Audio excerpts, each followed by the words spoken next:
जय हिंद प्यारे बच्चों। आज के इस कालखंड में हम आप लोगों को गणित विषय में भिन्न का नाम सुने हो ना? Yes sir. हाँ, तो भिन्न के बारे में समझाएंगे और आज जो समझाएंगे आपको बताएंगे कि भिन्न क्या होता है, किसे कहते हैं भिन्न। ठीक है, और भिन्न संख्याओं को किस तरह से लिखा जाता है, ठीक है, और साथ ही भिन्न में क्या क्या होता है इसके बारे में पूरी जानकारी देंगे। ठीक है, यस सर। देखो बच्चों, आप लोगों की 12 नवंबर को नेस अर्थात नेशनल अचीवमेंट सर्वे की परीक्षा होने वाली आपको ज्ञात है ना? यस और सर। जो भिन्न है थोड़ा सा कठिन लगता है, इसलिए इसके बारे में समझना आवश्यक है। ठीक, तो देखिएगा यहाँ पर हमने दो प्रश्न लिखे हैं। पहला प्रश्न ये है, दूसरा प्रश्न ये है। प्रश्नों के आधार पर ही हम आगे आपको जानकारी देते जाएंगे। तो देखिएगा प्रश्न क्या है कि भिन्न संख्याएं क्या होती हैं या भिन्न किसे कहते हैं। ठीक है, यस सर। अब यहाँ जो हमने उत्तर लिखा है उस उत्तर को हम पढ़ लेते हैं कि जब किसी संपूर्ण वस्तु के एक बराबर हिस्सों अर्थात भागों या अंशों को संख्यात्मक रूप में दर्शाने हेतु संख्याओं को ऊपर नीचे अर्थात बटा के रूप में लिखा जाता है तो ऐसी संख्याओं को भिन्न कहते हैं। हमने भी पढ़कर बताया, आप कुछ समझे क्या? Yes sir. समझ में आया कुछ? Yes sir. तो देखिएगा, जब किसी संपूर्ण वस्तु, संपूर्ण अर्थात पूरी की पूरी एक कोई वस्तु है ना, यस सर। संपूर्ण कहने का मतलब क्या है? पूरी की पूरी एक वस्तु, ठीक, के एक बराबर हिस्से यानी कोई वस्तु है उसके बराबर हिस्से कर दिए जाए, उस वस्तु को बीच से काट के एक बराबर हिस्से बना लिए जाए तो हिस्सों को क्या कहते हैं? भाग भी कहते हैं, अंश भी कहते हैं। ठीक है, यस सर। हाँ, को संख्यात्मक रूप में अर्थात संख्या के रूप में, यानी जो हिस्से हैं उन हिस्सों को संख्यात्मक रूप से दर्शाने हेतु हम क्या करते हैं? जो संख्याएं हैं, जो अंक हैं, उन अंकों को ऊपर नीचे यानी एक अंक या संख्या ऊपर दूसरी संख्या नीचे अर्थात बटा के रूप में जब लिखी जाती हैं तब ऐसी संख्याओं को क्या कहते हैं? भिन्न कहते हैं। जैसे उदाहरण के लिए यहां पर एक संख्या 3 है ऊपर और एक संख्या है 5 नीचे। अब यहां देखिएगा 3 ऊपर है और 5 नीचे है और यहां एक आड़ी डंडी खींची हुई है। तो इस तरह जब किसी संख्या को लिखा जाता है तो इसे कहते हैं भिन्न। क्या कहते हैं? भिन्न। इस प्रकार की संख्या को क्या कहते हैं? भिन्न। अब यहां पर देखिएगा, ये जो आड़ी डंडी है, इस आड़ी डंडी को कहते हैं बटा। क्या कहते हैं? बटा। तो बटा के ऊपर एक अंक या संख्या लिखी होती है और बटा के नीचे दूसरी संख्या लिखी होती है। ठीक है, यस। तो इस तरह जब संख्याओं को लिखा जाता है तो इसे भिन्न कहते हैं। कभी कभी संख्याएं ऐसी भी लिखी होती हैं, जैसे मान लो बाजू में एक अंक ऐसा लिखा हुआ है और कोई दूसरा अंक ऊपर लिखा हुआ, बटा के नीचे यहाँ पर लिखा हुआ इस प्रकार से। तो जैसे इस प्रकार लिखा हुआ है मान लो, तो यह भी एक भिन्न है। यह भी क्या है? एक भिन्न है। इसको पढ़ते कैसा है? 2 सही 1/3। 2 सही 1/3। इसको ऐसा पढ़ेंगे 3/5। ठीक है, यस सर। तो ये भी भिन्न है और ये भी भिन्न है। ठीक है, यहाँ पर कभी ऐसा भी हो सकता है कि कोई जो भिन्न में संख्या ऊपर वाली बड़ी हो सकती है, नीचे वाली छोटी हो सकती है। तो इसको कैसा पढ़ेंगे? 5/2, 3/5, 2 सही 1/3। तो इस प्रकार जब संख्याओं को लिखा जाता है तो इसे कहते हैं भिन्न। क्या कहते हैं? भिन्न। अब बारी आती है या बात आती है कि भाई ऐसा लिखते क्यों है, क्यों लिखा जाता है ऐसा, इसको समझना है। ठीक है, यस सर। तो बच्चों ये ऐसा क्यों लिखते हैं, इसको समझने के लिए हम आपको एक चित्र बनाकर बताते हैं। उदाहरण के लिए यहाँ पर हम एक पेंसिल का चित्र बनाते हैं। ठीक है, ये आप देख रहे हैं एक पेंसिल का चित्र, ठीक है। Yes, sir. ये पेंसिल का चित्र है ना, एक पेंसिल का चित्र। Yes, sir. अब ये पेंसिल आपके पास में है। अब इस पेंसिल को आप लोग क्या करें, 5 बराबर बराबर हिस्सों में तोड़ दें। देखो उसके टुकड़े करेंगे पेंसिल के, छोटे बड़े टुकड़े नहीं होना चाहिए, नाप नाप के एक बराबर, जैसे जितनी लंबी पेंसिल है उसके आधार से 5 टुकड़े हम कर ले, ठीक है। तो इसको जब हम 5 टुकड़े करेंगे तो मान लीजिए यहां से काट दे, फिर यहां से काट दे, फिर यहां से काट दे, फिर यहां से काट दे, तो इस तरह से यहां से यहां तक का एक भाग, दूसरा भाग, तीसरा भाग, चौथा भाग, यहां से यहां तक पांचवा भाग, 5 भाग हो जाएंगे। Yes, sir. यदि हम इनको अलग अलग बनाना चाहे टुकड़ों को, तो इस प्रकार ये टुकड़े अलग अलग भी बन जाएंगे बेटा। Yes, sir. हाँ, ये देखो इस प्रकार से ये अलग अलग टुकड़े बन जाएंगे। ये हालांकि घुरी हुई पेंसिल है ना, इसलिए यदि इसकी लंबाई एक बराबर है, ठीक है। Yes, sir. तो इस तरह से ये पहला टुकड़ा, दूसरा टुकड़ा, तीसरा, चौथा और ये 5वां टुकड़ा हुआ।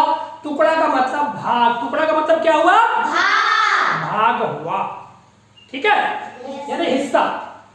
अब जो अभी संख्याएं लिखकर हमने बताए थे, अब वो कैसे लिखते हैं, कैसे आती है, वही समझना है आप लोगों को। अब इस पेंसिल में से ये कितने टोटल 5 भाग हो गए, है ना, तो ये सभी क्या है, एक एक भाग है, ये भी एक भाग है, ये भी एक एक भाग है, इस तरह से कुल 5 भाग हुए। अब इसमें से किसी एक भाग कितना है इस पूरी पेंसिल का, ये बताना है हमको। कोई एक भाग, चाहे ये भाग हो, ये वाला हो, ये वाला हो, ये वाला हो, कोई भी भाग हो, इस पूरी पेंसिल का कितना है, उसको दर्शाने के लिए फिर हमें भिन्न की सहायता लेनी पड़ती है। अब यहां पर मान लिया जाए ये जो भाग है, ये वाला भाग हम बताना चाहते हैं कि इस पूरी पेंसिल का ये 5 भाग में से एक भाग कितना है, तो बेटा इसमें क्या करते हैं, हम एक भाग ले रहे हैं तो ऊपर एक भाग हो जाएगा और नीचे बटा का चिन्ह लगाएंगे, आई डंडे लगाएंगे, और हमने इस पेंसिल के कितने भाग करे हैं, 4 कितने करे हैं, 5 भाग करे हैं, तो नीचे हम लिख देंगे 5।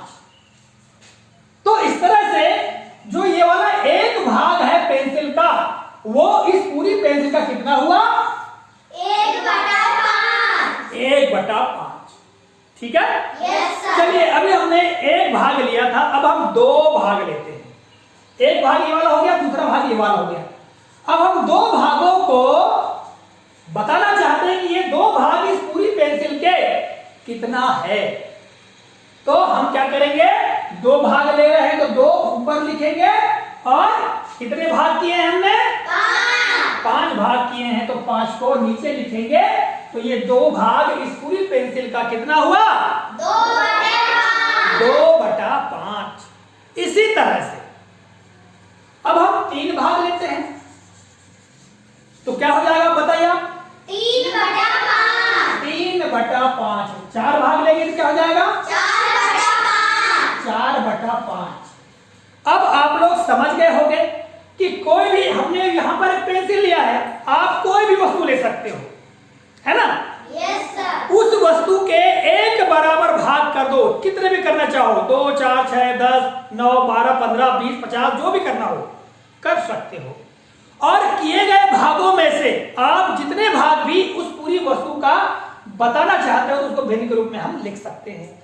चलिए हम एक दूसरे उदाहरण के माध्यम से और आपको समझाने का प्रयास करते हैं। ये अभी हमने आपको पेंसिल के बारे में बताया, अब हम आपको बताते हैं ये काय की आकृति, बेटा जानते हो क्या आप लोग, Yes, sir. क्या है ये, आयत। आयत है ना। Yes. इसके बारे में जानते हो क्या आप लोग, Yes, sir. ये क्या है, त्रिभुज। त्रिभुज है ना। Yes, sir. क्या इसके बारे में आप जानते हो क्या, ये क्या है, Yes, sir. क्या है ये, One. वर्ग है। चलिए इसमें अब आपको भिन्न के बारे में बताते हैं। मान लिया जाए ये आयत है, इस आयत को बराबर बराबर भागों में कितने भागों में बांटना चाहोगे बताओ, 4. 4 भागों में। चलिए आपने कहा 4, तो हम 4 भागों में बांट देते हैं। एक बराबर भाग कुल कितने भाग हो गए, 1, 2, 3, 4 भाग हो गए। Yes, sir. अब इसमें से आपको 3 भाग दिखाना है, तो 3 भाग क्या करो, छायांकित कर दो। ऐसा करना क्या कहलाता है, छायांकित, यानी उसमें छाया बना देना, यानी वो काला कर देना, डार्क कर देना। ठीक है, यस सर। तो अब हमको 3 भाग बताना है भिन्न के रूप में कि ये 3 भाग इस पूरे आयत का कितना है। कैसा लिखेंगे बताइए? 3/4। बहुत बढ़िया, बहुत अच्छी बात है। तो अब आपको समझ में आ गया होगा कि भैया जो कोई भी वस्तु जो होती है, अब देखिए हमारे पास चाक है, इस चाक के टुकड़े कर सकते हैं, कोई लकड़ी मान लो लंबी, ये देखो हमारे पास लकड़ी है, ये लकड़ी, इसके भी बराबर हिस्से किए जा सकते हैं, है ना? yes, और उसमें से कुछ हिस्सों को दिखाना चाहें कि ये इतना भाग इस पूरी लकड़ी का कितना है, तो उसको भिन्न के रूप में हम दर्शा सकते हैं। तो यहां पर आपने देखा कि ये जो 3 भाग हमने छायांकित किया है, इसको बताने को कहां लिखते हैं? हम ऊपर लिखते हैं, और जितने भाग किए गए हैं उसको कहां लिखते हैं? नीचे लिखते हैं। अभी इनके बारे में समझेंगे, किंतु सबसे पहले आप समझ लीजिएगा अंश और हर को। अंश और हर को, अंश किसे कहते हैं, हर किसे कहते हैं? तो सबसे पहले तो हमने आपको बटा के बारे में बता दिया। ये जो लाइन है ये काय की होती है? बटा की। कई बार कुछ लोग ऐसा भी लिखते हैं जैसे मतलब 3/4 ऐसा लिख देते हैं, है ना? तो ये भी डंडी क्या है? बटा की ही है। ठीक है, यस सर। तो बटा के बारे में समझ गए। अब बटा के ऊपर जो संख्या लिखी होती है वो होता है अंश। बोलिए अंश। और बटा के नीचे जो संख्या लिखी होती है वो होता है हर। क्या होता है? हर। तो भिन्न में आप समझ गए बेटा, ये अंश, ये बटा और ये हर, है ना? yes, तो हर के स्थान पर हम उस संख्या को लिखते हैं जब किसी वस्तु के जितने भाग किए जाते हैं उन भागों की संख्या यहां पर लिखते हैं, और जितने भाग हमको बताना है कि ये 3 भाग इस पूरे आयत का कितना है, तो उसको हम ऊपर लिखते हैं।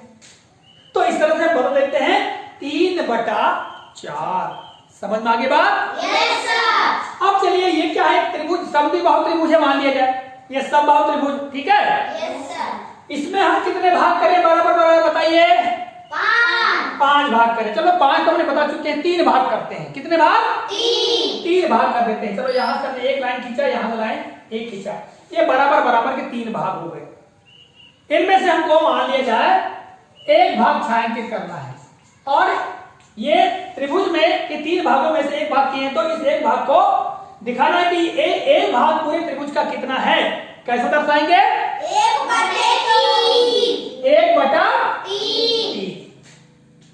1/3 बिल्कुल सही है, क्योंकि हमने कुल 3 भाग किए हैं, तो हर में 3 आएगा, और 1 भाग ले रहा है इसलिए ऊपर क्या आएगा?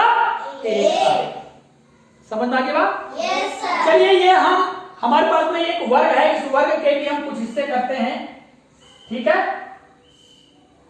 ये देखिएगा हमने यहाँ पर कुल कितना हो गया, देखिएगा गिनिए। 16 हो गए। अब 16 हो गए, हम यहाँ पर कुछ भागों को छायांकित कर रहे हैं भैया। बताना है इसको भिन्न के रूप में कैसे लिखेंगे? 5/16। वेरी गुड, 5/16, क्योंकि 16 भाग किए हैं इसलिए 16 नीचे आ गया, और 5 भाग छायांकित किए इसलिए 5 भाग ऊपर आ गया। है ना सरल? Yes sir. भिन्न कोई कठिन नहीं है, यदि आप लोग ध्यान देंगे तो भिन्न बड़ा सरल है, शुरू से समझने की आवश्यकता हर हमको पड़ती है। आइए अब अगला जो प्रश्न है बेटा, यहाँ पर आप देख रहे हैं प्रश्न क्रमांक 2। इस प्रश्न क्रमांक 2 को भी पढ़ना अनिवार्य है, क्योंकि इसमें भी महत्वपूर्ण जानकारी दी गई है। प्रश्न 2 है, क्या संख्याओं पूर्ण और पूर्णांक, पूर्ण संख्या और पूर्णांक संख्या, जो हम अंक लिखते हैं कि संख्या लिखते हैं वही पूर्णांक संख्याएं होती हैं, के भी भाग हिस्से कर भिन्न के रूप में दर्शा सकते हैं। अभी हमने चित्र बनाया था, पेंसिल का चित्र, वर्ग, आयत, त्रिभुज का चित्र, है ना? Yes sir. तो उनके हिस्से हमने कर लिया था, तो क्या किसी संख्या के हिस्से करके उसको दर्शा सकते हैं भिन्न के रूप में? तो उत्तर है हाँ, संख्याओं के भी भाग या हिस्से कर प्रत्येक हिस्से को भिन्न के रूप में दर्शा सकते हैं। अब कैसे दर्शाएंगे अभी हम बात करते हैं। उदाहरण देखिएगा, संख्या 25 को 5 बराबर बराबर भागों में बांट दिया जाए तब 5 धन 5 धन 5 धन 5 धन 5 संख्या होगी। अब पहले एक भाग को अर्थात पहले एक 5 को भिन्न के रूप में दर्शाएंगे तो 5/25 होगा। दो भागों को हम दर्शाएंगे तो 10/25 होगा, 3 भागों को दर्शाएंगे तो 15/25 होगा, 4 भागों को दर्शाएंगे तो 20/25 होगा। संख्या यहां पर क्या दी गई है? 25। अब 25 को हम 5 बराबर बराबर भागों में बांट दें, है ना? Yes, sir. तो इसको जब बराबर बराबर भागों में बांटेंगे तो कितने भागों में बटेगा? 5 भागों में बट जाएगा। 5, फिर दूसरा 5, तीसरा 5, चौथा 5 और पांचवा 5। 5 और 5 10, 10 5 15, 15 5 20 और 20 और 5 25। अब इसमें से आपको दो भाग दिखाना है, दो भाग दिखाना है। कैसे दिखाएंगे? ये दो भाग ले लेंगे, ये दो भाग है ना, 2 5 कितना होगा? 2 5 10। तो 10 कहां आ जाएगा? ऊपर यानी हर में कि अंश में? अंश में आ जाएगा। और पूरा 25 कहां आ जाएगा? हर में। तो 10/25 हो जाएगा। ठीक है। इसी की तुल्य भिन्न, तुल्य का मतलब होता है एक समान, एक बराबर मान की तुल्य भिन्न निकाल सकते हैं। इसमें भी हम 5 का भाग दे दें, ऊपर भी 5 का नीचे 5 का, क्योंकि किसी भिन्न में अंश और हर में एक समान संख्या का भाग देने पर और गुणा करने पर उस संख्या की तुल्य भिन्न ही हमको प्राप्त होती है। तो 5 दूनी 10 और 5 25 यानी 2/5 आ जाएगा। ठीक है। 10/25 का है या 2/5 का, एक ही बात है। ठीक है। ये दोनों कैसी है? तुल्य भिन्न है। तुल्य भिन्न के बारे में आप बड़ी कक्षाओं में पढ़ोगे, अभी आपको भिन्न की अवधारणा के बारे में समझना है। ठीक है बेटा? Yes, sir. अब देखिए हमारे पास एक संख्या है 5। इस 5 को यदि हम 5 बराबर भागों में बांटते तो 1 धन 1 धन 1 धन 1 आ जाएगा। आ जाएगा? Yes, sir. 1 धन 1 धन 1 धन 1 धन और 1 बार 1 5। अब यहां के हमको दो भाग दिखाना है, तो हम कैसा दिखाएंगे? 2/5. 2/5, क्योंकि 1 और 1 2 हो गया और इसके बटे में क्या जाएगा? 5। ठीक है। Yes, sir. इसी तरह से कोई संख्या ले लो, इसी तरह से कोई संख्या ले ली, मान लो हमने यहां पर ले लिया 13। ठीक है। Yes, sir.